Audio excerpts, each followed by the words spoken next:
الحمد لله رب العالمين،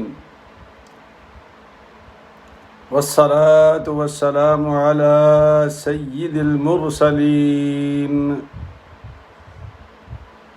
وعلى آله وأصحابه الطاهرين أجمعين. أما بعد، فأعوذ بالله من الشيطان الرجيم.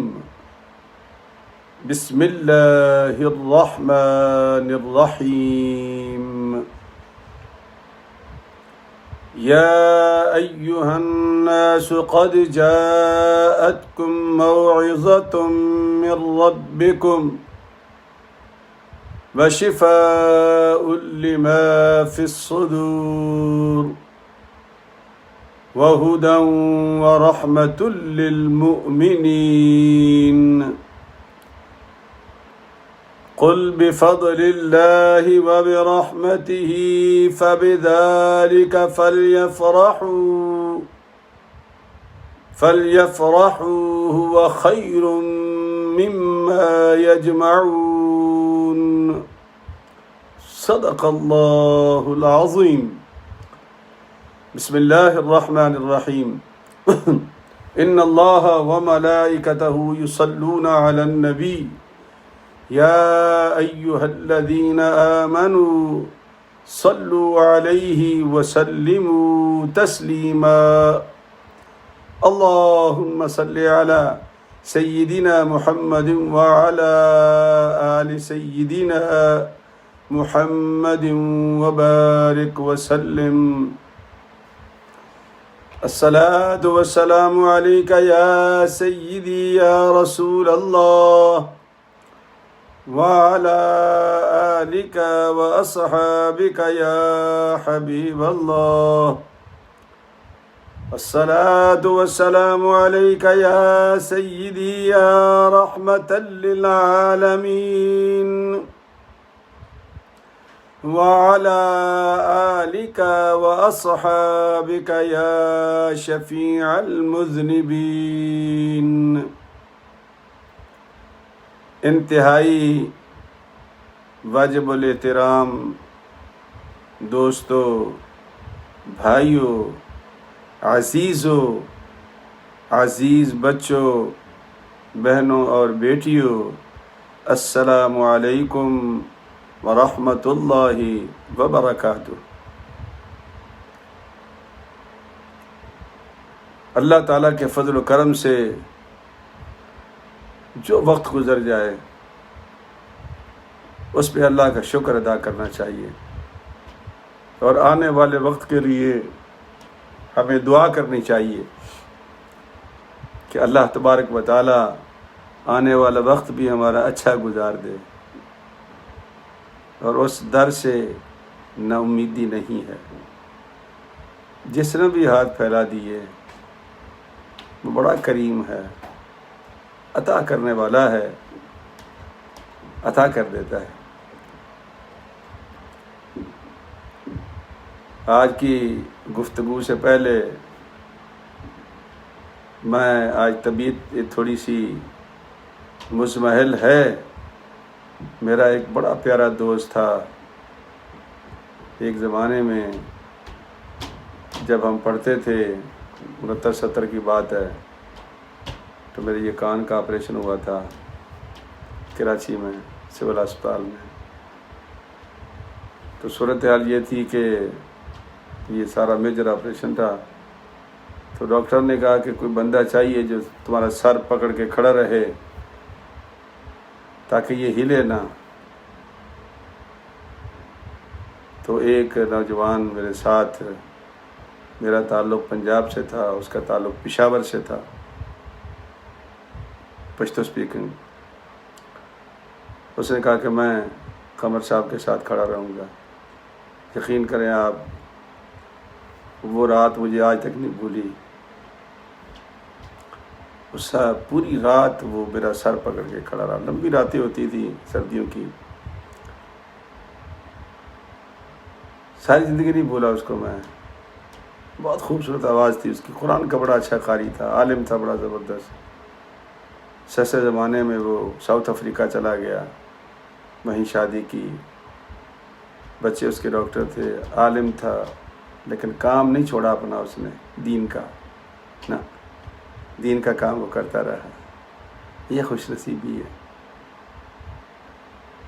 جمعے کی نماز سے پہلے میری اس سے بات ہوئی تو مجھے اس کے لہجے میں کوئی تھوڑی سی کمی بیشی محسوس ہوئی، تو میں نے اس سے کہا کہ بھائی ایسا کرو کہ تم ڈاکٹر کو دکھا لو، مجھے طبیعت ٹھیک نہیں لگ رہی آپ کی۔ کہتا نہیں میں جمعہ پڑھانے جا رہا ہوں، میں نے اپنے ڈاکٹر کو کال کی ہے، تو اس نے مجھے کہا ہے کہ کل ہفتے کو تم آ جانا میرے پاس۔ جمعے کے بعد پھر کال کی، میری اس سے بات ہوئی، تو میں نے کہا تیری مرضی ہے، لیکن میں تو چاہتا تھا کہ تو ڈاکٹر کے پاس چلا جاتا۔ کہ ہاں میں نے کال کی تھی اس کو، یہ میرے پاس اس کی یہ گفتگو ساری ریکارڈ ہے۔ اچھا خاصا خوبصورت فیس بک پہ میں نے اس کی تصویر ڈالی ہے، کچھ کمنٹس بھی لکھے ہیں۔ وہ مغرب کی نماز کے لیے اٹھا، وضو کیا، پاؤں پھسلا، گر گیا، چوٹ لگی، اللہ اللہ ہو گیا۔ وہ ڈاکٹر کی اپائنٹمنٹ رہ گئی اور اللہ پاک نے اسے اپنے پاس بلا لیا۔ مجھے یاد آتا ہے کہ دو دوست تھے، وہ چلتے چلتے کہیں سفر میں نکلے کہ چلو سیر کر کے آتے ہیں کسی اچھی جگہ کی۔ راستے میں کسی بات سے اختلاف ہو گیا ان کا، جیسے آج کل ہمارا ہو جاتا ہے کہ تیرا لیڈر اچھا ہے کہ میرا لیڈر اچھا ہے۔ لیڈروں کے پیچھے ہم لڑتے ہیں اور ماشاءاللہ لیڈر پھر رات کو بیٹھ کے کھانا اکٹھے کھا رہے ہوتے ہیں۔ ہم قیامت سے گزر جاتے ہیں، ان کے کان پہ چوب بھی نہیں دکھتی۔ تو ایسے وہ بھی لڑ پڑے، اتنا لڑے کہ ایک نے دوسرے کے منہ پہ تھپڑ جڑ دیا۔ اس کو امید نہیں تھی کہ مجھے کوئی تھپڑ مارے گا، امید نہیں تھی، تو اس نے آگے سے تھپڑ نہیں مارا، اس کو جواب نہیں دیا، بلکہ نیچے بیٹھ گیا۔ وہ ریتلی زمین تھی تو اس نے اس پہ لکھا کہ آج میرے بہترین دوست نے میرے منہ پہ تھپڑ مارا ہے۔ اٹھ کے چلنے لگ گئے، تھوڑی دیر کے بعد نارمل ہو گئے۔ آگے جا کر کے ایک جھیل آئی، نہانے کے لیے دونوں اتر گئے۔ تھپڑ کھانے والے کا پاؤں پھسلا تو وہ ڈوب رہا تھا، تھپڑ مارنے والے نے آگے بڑھ کے اسے بچا لیا، اس کو نکال کے لے آیا۔ جب لے آیا تو اس نے پتھر پہ لکھنا شروع کر دیا کہ میرے آج بہترین دوست نے مرنے سے مجھے بچا لیا اور میری جان بچا لی۔ پتھر پہ اس نے لکھ دیا، کچھ چیز ہوگی اس کے پاس۔ وہ مارنے والا تھپڑ بڑا پریشان ہوا، اس نے کہا یار جب میں نے تجھے پہلی مرتبہ تھپڑ مارا تھا تو تم نے ریت پہ لکھا تھا، اب میں نے تجھے یہاں سے بچایا تو نے پتھر پہ لکھا ہے۔ اس نے کہا ہاں، ریت پہ میں نے اس لیے لکھا تھا کہ مجھے امید نہیں تھی کہ تم مجھے مارے گا، تو میں نے ریت پہ لکھا تھا، چونکہ میرا یقین تھا، میرا ایمان تھا، میرا اعتماد تھا کہ یہ ہوا چلے گی، طوفان آئے گا، جھکڑ آئیں گے، ریت اڑے گی، یہ لکھا ہوا مٹ جائے گا۔ ہو سکتا ہے تیرے دل میں بھی طوفان گزرے، تیرے دل پہ بھی جھکڑ چلے اور تجھے بھی احساس ہو غلطی کا، تو بات آئی گئی ہو جائے گی۔ اور یہ جو پتھر پہ میں نے لکھا ہے یہ ایسی نیکی ہے کہ میں بھلا نہیں سکتا، اس لیے میں نے پتھر پہ لکھا ہے اس کو۔ تو کچھ نیکیاں ایسی ہوتی ہیں۔ حضرت علامہ مولانا قاری فیض الرحمن صاحب رحمۃ اللہ علیہ، عجیب سا لگتا ہے، کل تک وہ زندہ حیات میرے ساتھ گفتگو کر رہا تھا، اور آخری مرتبہ مجھے میرے ریکارڈ ہے میسیجز کا، وہ مجھے کہہ رہا تھا عبد الرحمن یہ جو تم گفتگو کرتے ہو نا پیار سے، پلیز اس کو چھوڑنا نہیں، کسی کے کہنے پر بھی وہ خطیبانہ گفتگو نہیں کرنا، تم نے بھاری بھرکم الفاظ نہیں استعمال کرنے، تم نے سادہ جیسے بولتے رہتے ہو، بہت دل کو اچھا لگتا ہے۔ اللہ تجھے زندگی دے، دعا دے گئے مجھے، تو اس کا ریکارڈ ہے میسج. اللہ تعالیٰ اس کو جنت میں اعلیٰ مقام عطا فرمائے. اور اس کو ہماری دعائیں ظاہر ہے کہ جتنے بھی ہم قرآن پڑھنے والے لوگ بیٹھے ہوئے ہیں اللہ پاک ہماری دعائیں اس کے حق میں قبول فرمائے اور اس کی برزخی زندگی کو جنت کی زندگی سے بدل دے. تو ڈربن ساؤتھ افریقہ میں ان کا قیام تھا. علامہ قاری فیض الرحمن صاحب رحمۃ اللہ علیہ. دوستو آج کا جو انتخاب ہے وہ سورہ یونس ہے اور یونس کا 10واں نمبر ہے، یعنی انڈیکس میں 10واں نمبر ہے. اگر سورۃ یونس نکالنی ہو تو 10 نمبر سورت نکال لیں. سپارہ نمبر 11 ہے. آیات ہیں 57 اور 58، 2 آیات ہیں.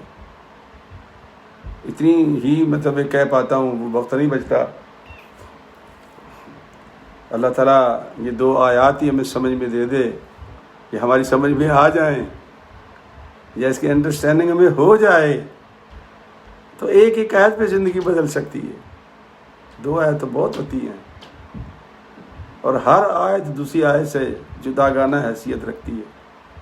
ایسے معانی و مفاہیم ہیں کہ آپ غور کرنا شروع کر دیں اکیلے بیٹھ کے. شرط یہ بات ہے قرآن سامنے رکھ لیں، اس کو کھولیں، ترجمہ پڑھیں، بار بار پڑھیں ترجمے کو، اوپر لفظ دیکھیں، اس کے بعد آپ غور کریں. اور جو غور کرتا ہے وہ موتی نکال لیتا ہے. یہ جو غوطہ خور ہوتے ہیں نا، کراچی میں میں نے دیکھا تھا بچپن میں کہ وہ ڈائی مارتے تھے، نیچے جاتے تھے، نیچے سے وہ سپیاں نکال کر لاتے تھے. جب وہ سپی کھولتے تھے موتی نکلتے تھے اس سے، لیکن بہت نیچے جا کر کے وہ لاتے تھے. اللہ بھی تو یہ کہتا ہے کہ اتنا بڑا یہ سمندر ہے، لگاؤ نا ایک غوطہ اس میں بھی. باقی چیزوں میں تو لگا لیتے ہو. میں تو مسکراتا رہتا ہوں. ایک قمیص خریدنی ہو تو کوئی سٹور نہیں چھوڑتے ہم، اعلیٰ سے اعلیٰ قمیص ڈھونڈ کر لاتے ہیں، یعنی ہوتا ہی لگاتے ہیں نا تلاش کرنا بھی. تو قرآن پہ بھی غور کر لو. قرآن پہ غور کرو گے ایمان تازہ ہو جائے گا. تو اللہ فرماتے ہیں کہ یا ایھا الناس، یہ 57 آیت ہے سورہ یونس اور سپارہ نمبر 11 ہے. یا ایھا الناس قد جاءتکم موعظۃ من ربکم. اے لوگو، لوگوں سے خطاب ہے، مومنوں سے صرف خطاب نہیں ہے، چونکہ یہ کتاب جو ہے یہ سب کے لیے ہے. یہی تو اللہ بیان کرنا چاہتا ہے کہ یہ پیام بیداری ہے، اپنوں کے لیے بھی اور غیروں کے لیے بھی. ہم تو خود عمل نہیں کرتے، ہمارا اپنا کریکٹر اتنا کیا گزرا ہے. کاش اگر ہم خود صاحب کریکٹر ہوتے تو لوگ ہمیں دیکھ کے مسلمان ہو جاتے. لیکن اللہ پاک فرماتا ہے کہ اے لوگو، آپ کسی کو بھی دے سکتے ہو. قد جاءتکم موعظۃ من ربکم. یہ جتنے بھی مسلمان بڑے بڑے لوگ ہوتے ہیں نا، ڈاکٹر اور یہ فلاں اور فلاں اور فلاں، جیسا وہ یوسف اسلام نے کہا تھا کہ آئی میٹ اسلام بفور مسلمس. کہتا ہے کہ میں تو مسلمانوں سے پہلے اسلام کو مل چکا تھا اللہ کے قرآن کے ذریعے سے. یا ایھا الناس قد جاءتکم موعظۃ من ربکم. یہ نصیحت اللہ کی آ گئی ہے. میں سنو میں کیا کہہ رہا ہوں، یہ نصیحت آ گئی ہے. یہ خالی مرنے پر پڑھنے کے لیے نہیں ہے کتاب، وہ بھی ٹھیک ہے، ثواب کا کام ہے. امام شافعی رحمۃ اللہ علیہ نے کہا تھا کہ یار نبی پاک نے فرمایا تھا کہ 2-4 لفظ کہہ لیا کرو قبر پہ کھڑے ہو کر بھائی کے لیے. اس کو تلقین کہا نبی نے، تثبیت فرمایا تثبیت کرو بھائی کے لیے. تو امام صاحب رحمۃ اللہ علیہ نے فرمایا کہ بَإِنْ خَاتَمُ الْقُرْآنَ كُلُّهُ كَانَ حَسَنًا. یہ ریاض الصالحین میں ہے، حدیث کی کتاب ہے، چھوٹی سی ہر مسجد میں پڑھی ہوتی ہے. تو وہاں ایک چیپٹر ہے باب دفن المیت، وہ نکال لیں، اس پہ پڑھیں، یہ حدیث لکھا. بہرحال تو مرنے پر بھی ٹھیک ہے، لیکن خالی مرنے پر پڑھنا یہ ٹھیک نہیں ہے. یہ غور و فکر کی کتاب ہے اور غور و فکر کے بعد پھر عمل کی کتاب ہے. یہ پیغام ہے اللہ کا. پہلے خود عمل کریں اور پھر لوگوں کو بھی بتائیں. اللہ پتہ نصیحت تو آ گئی تمہارے پاس. اور سنو، آخری بات جو اللہ پاک نے فرمایا وَشِفَاءٌ لِمَا فِي الصُّدُورِ، تمہارے سینوں میں جو بیماریاں ہیں دنیاوی ہیں یا دینی ہیں، دنیاوی ہیں یا دینی ہیں، ہر بیماری کا علاج، سینے والی یہاں دل کی کیا علاج ہے؟ یہ اللہ کا قرآن۔ اور ایک دوسری جگہ پہ بھی آتا ہے سورہ بنی اسرائیل میں، وہاں بھی اللہ پاک نے یہ کہا کہ وَنُنَزِّلُ مِنَ الْقُرْآنِ مَا هُوَ شِفَاءٌ وَرَحْمَةٌ لِّلْمُؤْمِنِينَ وَلَا يَزِيدُ الظَّالِمِينَ إِلَّا خَسَارًا۔ اللہ کہتا ہے یہ قرآن تو نازل کر دیا ہم نے جو شفا ہے اور رحمت ہے، شفا بھی ہے رحمت بھی ہے کس کے لیے؟ مؤمنین۔ یہاں اللہ پاک نے مومن کا لفظ کہا ہے، کیوں کہ جب قرآن پڑھ کے اسلام لے آئے، مسلمان ہو گئے، اب قرآن آپ کے لیے کافی ہو گیا۔ کیوں کہ اگر آپ اسلام پہ عمل کرنے والے بن جائیں، اس لیے تو اللہ پاک نے فرمایا تھا کہ یا ایھا الذین آمنوا ادخلوا فی السلم کافہ ولا تتبعوا خطوات الشیطان انہ لکم عدو مبین۔ صدق اللہ العظیم۔ اے ایمان والو، اسلام میں پورے داخل ہو جاؤ، پھر چین کے چنانچہ یہاں کے یوں کے نہیں، پورے داخل ہو جاؤ، اور شیطان کی پیروی نہ کرو۔ شیطان کیا کرنا چاہتا ہے؟ شیطان چاہتا ہے کہ تمہارے کپڑے اتروا دے۔ بار آپ کو لفظ بتا رہا ہوں، یہ شیطان کیا چاہتا ہے کہ تمہارے کپڑے اتروا دے، اور بابا آدم کیا چاہتا تھا؟ حیا چاہتا تھا، بدن کو چھپا رہا تھا۔ تو اللہ پاک نے فرمایا کہ تم باب آدم کی پیروی کیوں نہیں کرتے جس کی تم اولاد ہو، اور جس کو میں نے نکال دیا ہے، یہ راندہ بارگاہ ہے، اس کے پیچھے چلتے ہو تم۔ وہ تو چاہتا ہے يَنزِعُ عَنْهُمَا لِبَاسَهُمَا لِيُرِيَهُمَا۔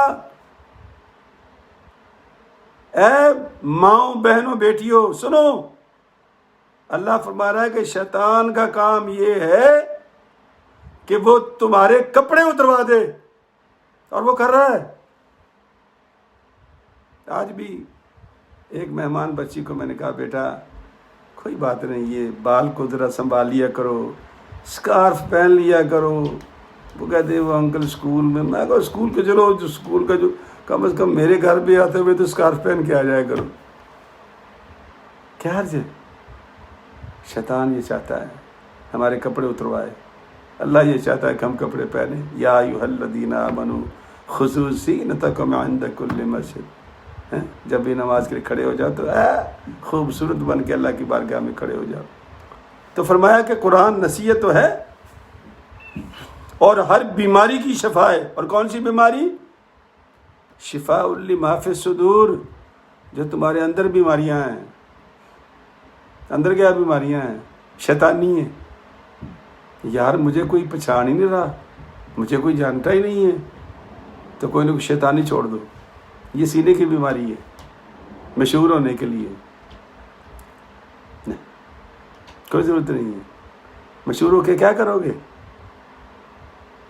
وہ جیکسن کیا اس کو جیکسن کیا بھول گیا، مائیکل جیکسن، وہ بہت مشہور ہو گیا تھا، وہ خدا جانے کتنی پھر ڈرگ کھاتا تھا رات کو سونے کے لیے، بالآخر وہ ڈرگ کی زیادتی اسے لے گئی، کہتے ڈاکٹر نے مار دیا، اللہ بہتر جانتا ہے، ہمیں کیا پتا۔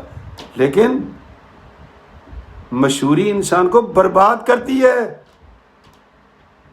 یہ اللہ والے درویش جتنے بھی ہیں وہ جنگلوں میں نکل جاتے ہیں، بیابانوں میں نکل جاتے ہیں، اور کوشش کرتے ہیں کہ ہم مخلوق سے بچیں، کیونکہ یہ اٹھاتے ہیں، پھر ہوا دیتے ہیں نا، ہوا دیتے ہیں، یہ ان کے ایجنڈے ہوتے ہیں اپنے، وہ جتنی زیادہ ہوا دیں گے اتنا آپ اس کو پسند کریں گے، اور جو آپ کو کوئی اچھی بات کرے گا آہستہ آہستہ آپ اس کے دشمن ہو جائیں گے۔ تو سینے کی بیماریوں کا یہ قرآن علاج ہے، وہدا، اور ہدایت ہے۔ سرکار دو عالم صلی اللہ علیہ وسلم فرماتے ہیں کہ اے ایمان والو، یہ قرآن جو ہے یہ ہدایت اور رحمت ہے مسلمانوں کے لیے۔ اس قرآن کو اللہ پاک کے نبی نے فرمایا اس قرآن کو پڑھو، لیکن کیسے پڑھو؟ فرمایا ترتیل سے پڑھا کرو قرآن کو۔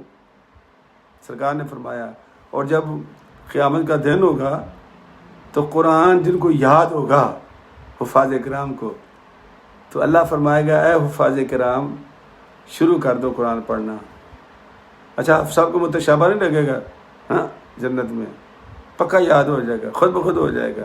اس لیے حافظ صاحب کو برائے نا، پڑھنا شروع کر دے، پڑھنا شروع کر دے، پڑھنا شروع کر دے۔ اللہ کے پاک پیغمبر فرماتے ہیں، لیکن پڑھ کس طرح؟ ترتیل کے ساتھ۔ یہ لفظ استعمال کیا اللہ کے نبی نے، ترتیل۔ ترتیل کیا ہوتی ہے پتہ ہے آپ کو؟ چلو آج میں تھوڑا سا بتا دیتا ہوں، چونکہ یہ قرات کی کلاس نہیں ہے، درس قرآن ہے، لیکن بتا دیتا ہوں کام آئیں گی آپ کی چیزیں۔ ایک ہوتا ہے ترتیل، ایک ہوتا ہے تدویر، اور ایک ہوتا ہے حدر۔ تین طریقے پڑھنے کے جو عام طور پر ہمارے اندر معروف ہیں، مشہور ہیں۔ ترتیل وہ ہے جس طرح قاری عبدالباسط صاحب پڑھتے ہیں، بڑے بڑے قراء کرام پڑھتے ہیں، یہ آپ ریڈیو پہ، ٹی وی پہ، یوٹیوب پہ سنتے رہتے تلاوتیں، یہ ترتیل ہے۔ اللہ پاک بھی یہی چاہتے ہیں کہ کتنا خوبصورت قرآن پڑھ اور پڑھنا شروع کر دے۔ کیوں؟ اس پہ وقت لگے گا، جتنا وقت لگتا جائے گا تو منزلیں چڑھتا چلا جائے گا، چڑھتا چلا جائے گا، چڑھتا چلا جائے گا۔ اللہ فرماتا ہے جب آخری آیت تو پڑھے گا، جہاں جا کر وہ آخری آیت ختم ہوگی، یہ سیاستہ کی حدیث ہے، متفق علیہ، سرکار نے فرمایا کہ وہی تیری منزل بنا دوں گا میں، لیکن ترتیل سے۔ ایک ہوتی ہے تدویر۔ تدویر کیا ہوتی ہے؟ جیسے ہم نماز میں قرآن پڑھتے ہیں قاری صاحب، وہ نہ تیز ہوتا ہے نہ آہستہ ہوتا ہے، درمیانی رفتار ہوتی ہے۔ نماز کے اندر، نمازوں کے اندر پڑھتے نا امام، نمازوں کے اندر قرآن پڑھتے ہیں، اس کو تدویر کہتے ہیں، تدویر۔ اور ایک ہے حدر۔ حدر کیا ہے؟ جو تراویح کے اندر قرآن شریف پڑھتے ہیں نا، ایک تو ہمارے حفاظ ہیں نا جی، وہ پکے حافظ ہیں، وہ اس کو بجلی گھر کہتے ہیں، یا ایکسپریس قاری صاحب کہتے ہیں، اس کی بات نہیں کر رہا میں نا، ایکسپریس نہیں پڑھ سکتے آپ، ہے ہی نہیں، میں نے کیا ہے، جس کی سمجھ رہا ہے اس کا کیا پڑھنا ہے۔ حدر سے قرآن پڑھنے والا وہ تراویح میں پڑھے گا، تدویر نمازوں میں پڑھنے والا، ترتیل مجالس کے اندر پڑھنے والا۔ یہ تین طریقے، اور نبی نے کس طریقے کا نام لیا؟ ترتیل کا۔ کیوں؟ حکمت کیا ہے اس کے اندر؟ سوچو، یہی غور کرنے کی بات ہے۔ حکمت یہ ہے کہ جیسے یہ قرآن پڑھتا جائے گا ایسے وقت لگے گا، جب یہ وقت لگے گا اس کی منزل بڑھتی چلی جائے گی، اور جب آخر میں پہنچے گا، بعض احادیث میں آتا ہے لیکن وہ لمبی بات ہے پھر، کہ جب اس کا آخری آیت ختم ہوگی تو اس کے بعد پھر انبیاء کی منزل شروع ہو جائے گی، یعنی اتنا اونچا حافظ چلا جائے گا قرآن۔ اور اللہ کے پاک پیغمبر صلی اللہ علیہ وسلم جب بھی کسی کو عامل بنا کے بھیجتے، گورنر بنا کے بھیجتے یا کوئی افسر بنا کے بھیجتے، تو سب سے پہلے پوچھتے تمہیں قرآن آتا ہے؟ سب سے پہلے پوچھتے تھے۔ جس کو قرآن آتا تھا اس کو وہ عامل بناتے تھے کہ کم از کم اس کے پاس اللہ کا قرآن تو ہے۔ کتنی نعمت ہے یہ، سوچو ذرا، اور ہم کتنے محروم لوگ ہیں، اللہ جانتا ہے۔ رونا آ جاتا ہے، رونا کہ ہمارے بچے، ہم خود قرآن نہیں پڑھ سکتے۔ بہرحال اب سنیں، تو فرمایا کہ یہ ہدایت بھی ہے اور رحمت بھی ہے، ہدایت بھی ہے، رحمت بھی ہے اور شفا بھی ہے۔ قرآن تین چیزیں بتا رہا ہے، شفا بھی ہے، ہدایت بھی ہے، رحمت بھی ہے۔ اور ہم ان تین چیزوں میں سوچو اس کے کام کیا لیتے ہیں۔ یا تو ہمارے قرآن جزدانوں میں پڑے ہوتے ہیں، اوپر چھت پڑے رہتے ہیں، کبھی کبھی پاکستان جانا ہوتا ہے گھروں میں، یقین کریں مٹی لگی ہوتی ہے جزدان پہ، کبھی اتار کے تک نہیں دیکھا انہوں نے کہ قرآن پاک ہمارے گھر میں رکھا ہوا۔ ہاں وہ جب بچی گھر سے رخصت کرتے ہیں شادی کے وقت میں تو وہ اٹھا کے سر پہ رکھ دیتے ہیں، قرآن کی وہ شیلٹر میں اس کو گھر سے رخصت کرتے ہیں، لیکن پڑھنے کے لیے نہیں دیتے اس کو، نہ شیلٹر کے لیے دیتے ہیں۔ وہ بھی ٹھیک ہے، برکت تو ہے، لیکن کیا یہی برکت تھی؟ اللہ تو کہتا ہے کہ یہ میرا پیغام ہے، سناؤ، خود سمجھو اور دوسروں کو بھی سمجھاؤ، دوسروں کو بھی سناؤ۔ فرمایا اب اللہ تعالیٰ نے اگلی آیت جو کی ہے 58 نمبر آیت ہے 58، فرمایا میرے محبوب میرے بندوں سے کہہ دو قل بفضل اللہ وبرحمتہ فبذلک فلیفرحوا هو خیر مما یجمعون، صدق اللہ العظیم۔ اللہ فرماتا ہے محبوب میرے بندوں سے کہہ دو کہ یہ جو اللہ کی رحمت ہے اور یہ جو اللہ کی طرف سے ہدایت ہے مسلمانوں کے لیے، یہ فضل اور رحمت ہی تو ایسی چیز ہے کہ جس پر تمہیں خوشی منانا چاہیے، خوشی کا اظہار کرنا چاہیے، چراغاں کرنا چاہیے۔ وہ جو اور نیکی اکٹھی کرتے ہو نا، وہ خیر مما یجمعون، تو یہ نیکی جو ہے نا، یہ ان سے بھی زیادہ نیکی بڑی نیکی ہے، خوشی منانا۔ کس بات پر؟ کہ مجھے قرآن پڑھنا آ گیا، مجھے قرآن میں نے سیکھ لیا، میں قرآن دوسروں کو سکھانے کے قابل ہو گیا۔ لیکن صحابہ کرام کہتے تھے دو باتیں ہیں۔ صحابہ کرام تو صحابہ کرام تھے نا، ہم ان کو تھوڑا سمجھا سکتے ہیں کہ جی آپ نے یہ کیوں کہا۔ وہ کہتے تھے کہ یہ جو اللہ نے فرمایا نا کہ بفضل اللہ، فضل اللہ کا، وبرحمتہ ہی، فضل تو قرآن ہے، لیکن یہ رحمت جو ہے وما ارسلناک الا رحمۃ للعالمین، یہ جو رحمت ہے یہ محبوب خدا ہے، قرآن اور صاحب قرآن ہے، قرآن اور صاحب قرآن ہے۔ وہ کہتے ہیں کہ جب تیرے ہاتھ میں اللہ کا قرآن آ گیا اور تو نے سمجھ لیا اس کو، پڑھنا شروع کر دیا اس کو، اور پھر دوسروں تک پہنچانا شروع کر دیا تم نے، اور کلمہ تیرے پاس ہے، سرکار دو عالم صلی اللہ علیہ وسلم کی صورت میں رحمت ہے، چونکہ اللہ نے فرمایا وما ارسلناک الا رحمۃ للعالمین۔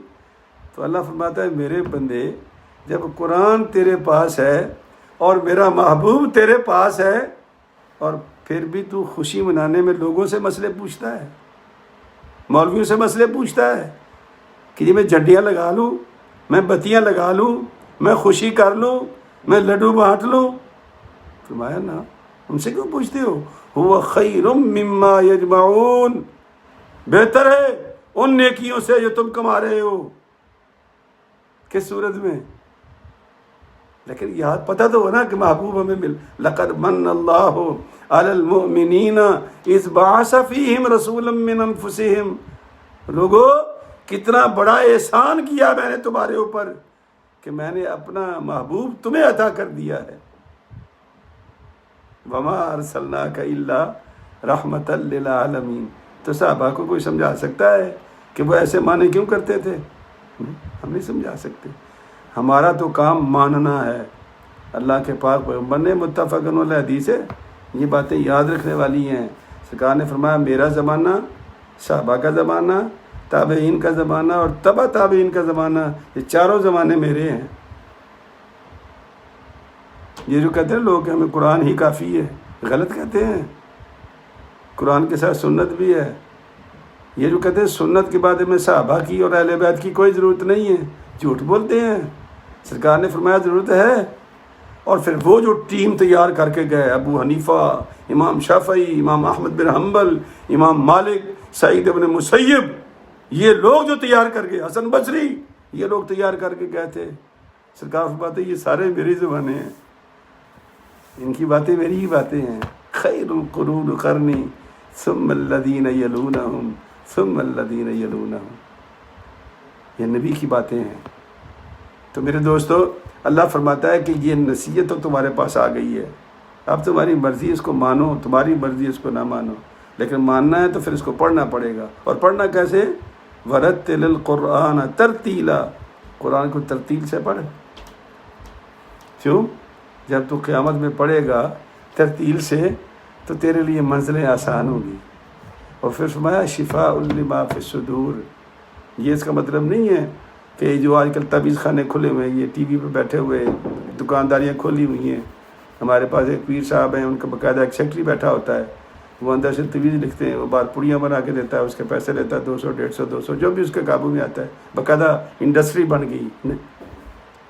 یہ وہ شفا نہیں حکیموں والی شفا، یہ شفا ہے آپ کی روحانی امراض کی، جسمانی کی بھی ہے۔ اگر آپ نے روح کو ٹھیک کر لیا تو جسم بھی ٹھیک ہو جائے گا۔ روح تمہاری زخمی ہے، روح تمہاری بیمار ہے، اس کا تو علاج کر بھائی۔ جسم بیمار ہوتا ہے تو وائٹامن مل جاتے ہیں بازار سے، اور اگر تمہاری روح زخمی ہے تو کیا کرو گے؟ تلاوت کرو، یہ وائٹامن ہے۔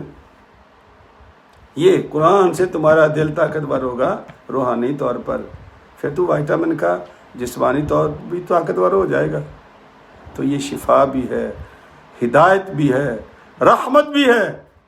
کتنے شعبے اللہ نے قرآن کریم کو خالی دیے ہیں، اور پھر فرمایا کہ تمہارے پاس قرآن بھی ہو اور صاحب قرآن بھی ہو۔ تو اللہ کہہ رہا ہے، میں کہہ رہا ہوں کہ فَلْيَفْرَحُوا، خوشی مناؤ۔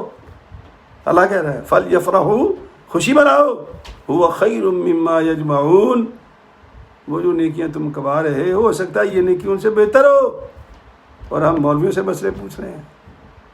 کتنی اچھی بات ہے یہ، اللہ کا قرآن چھوڑ کر، اللہ کی باتیں چھوڑ کر ہم لوگوں سے پوچھتے پھرتے ہیں۔ تو اللہ تبارک و تعالی ہمیں یہ باتیں قرآن کے تھرو سمجھنے کی توفیق عطا فرمائے۔ چونکہ چنانچہ والے ترجمے نہیں ہیں، سیدھے سیدھے ترجمے پڑھو یار، اس کو ترجمے خالی پڑھو اس کو، یہ میں آپ کو بتا رہا ہوں۔ میری تشریح بھول جاؤ جو میں نے کی، یہ خود پڑھو جا کر۔